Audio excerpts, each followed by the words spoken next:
नागा साधु।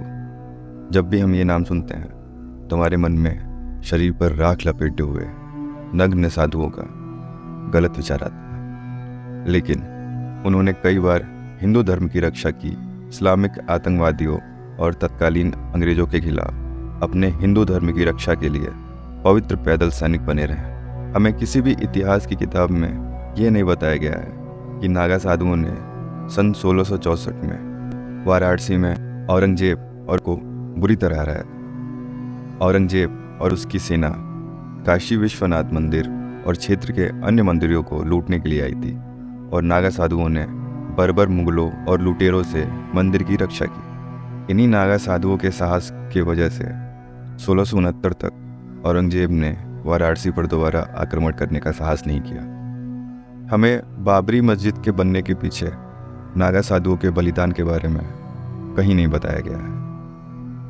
लेकिन हम आज इस वीडियो में नागा साधुओं के साहस और बलिदान के बारे में जानेंगे। तो चलिए हम अपने प्राचीन इतिहास से एक और पर्दा उठाते हैं और जानते हैं इन नागा साधुओं के इतिहास के बारे में और बाबरी मस्जिद के पीछे इनकी बलिदान की कहानी। तो चलिए जानते हैं नागा साधुओं के इतिहास के बारे में।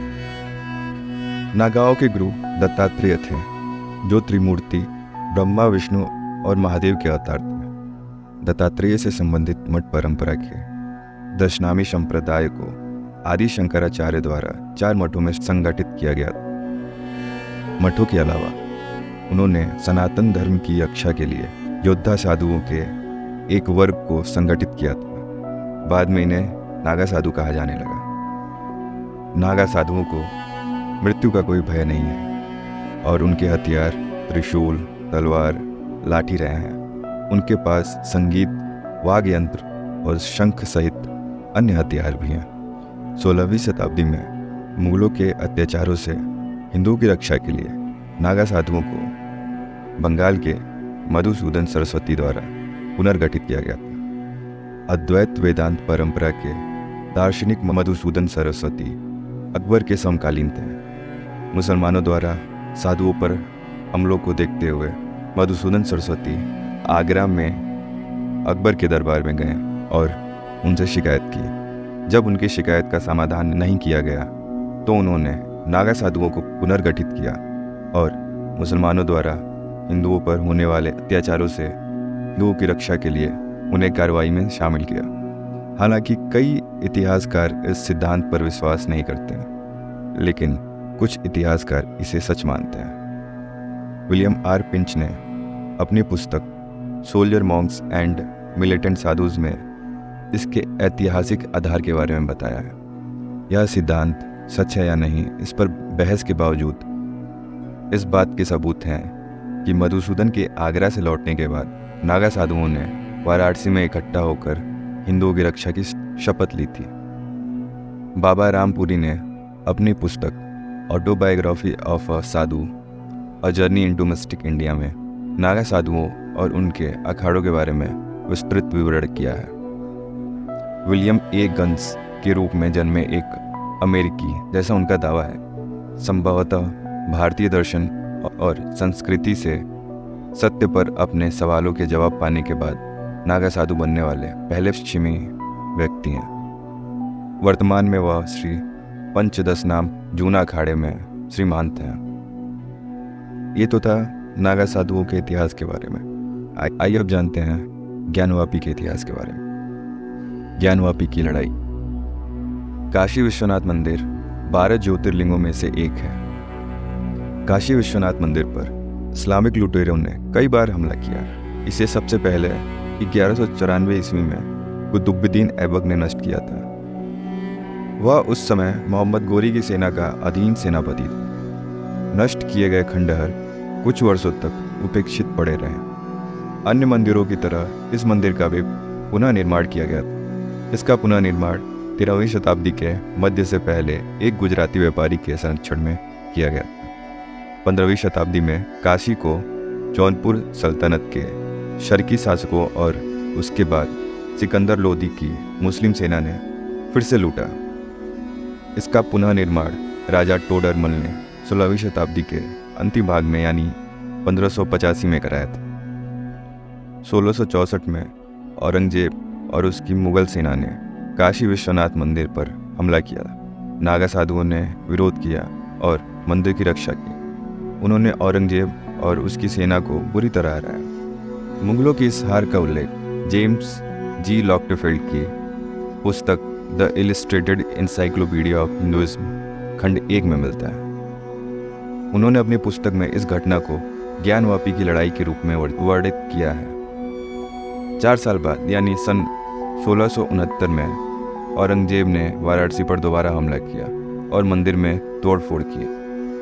उसने इसके स्थान पर एक मस्जिद बनवाई जिसे ज्ञानवापी मस्जिद कहा जाता है।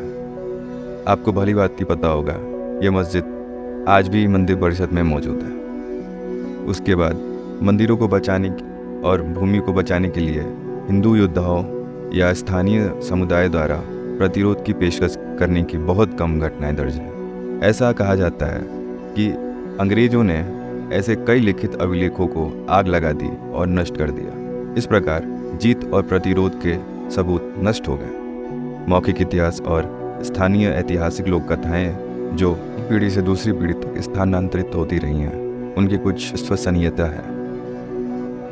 उदाहरण के लिए आलाउदल की ऐतिहासिक लोक कथाएं। बुंदेलखंड के योद्धाओं ने तुर्कों को हराया और गढ़वाल की कर्णावती ने गढ़वाल में शाहजहां की सेना को हराया और गुजरात की नौका देवी ने मोहम्मद गोरी को हराया और अधिक वीरतापूर्ण घटनाओं के साहित्यिक साक्ष्य भी हैं। सन 1669 में जब औरंगजेब ने वाराणसी पर दूसरी बार हमला किया तो नागा साधुओं ने अपनी आखिरी सांस तक जवाबी कार्रवाई की। स्थानीय लोक कथा और मौखिक आख्यानों के अनुसार लगभग 40,000 नागा साधुओं ने काशी विश्वनाथ ज्योतिर्लिंग की रक्षा करते हुए अपने जीवन का बलिदान दिया था। इसके बाद मराठा राजा मल्हार राव होलकर ने 1742 में ज्ञानवापी मस्जिद को ध्वस्त करने और काशी विश्वनाथ मंदिर का पुनः निर्माण करने की रणनीति बनाई, लेकिन उनकी योजना सफल नहीं हो सकी। लखनऊ के नवाबों ने हस्तक्षेप किया। 8 साल बाद यानी 1750 में जयपुर के महाराजा ने मस्जिद को ध्वस्त करने के बाद मंदिर के पुनः निर्माण की एक और रणनीति बनाई।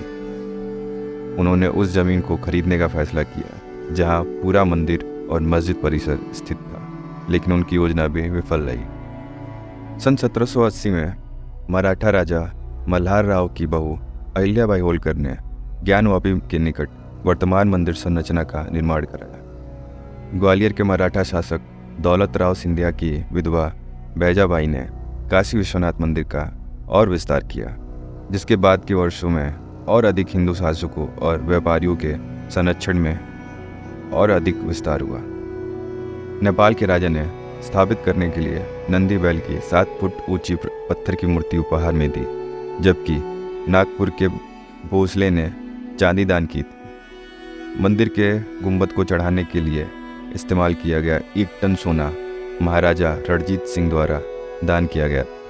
दोस्तों, जब जब हमारे मंदिर नष्ट हुए हैं, उनका पुनः निर्माण किया गया है।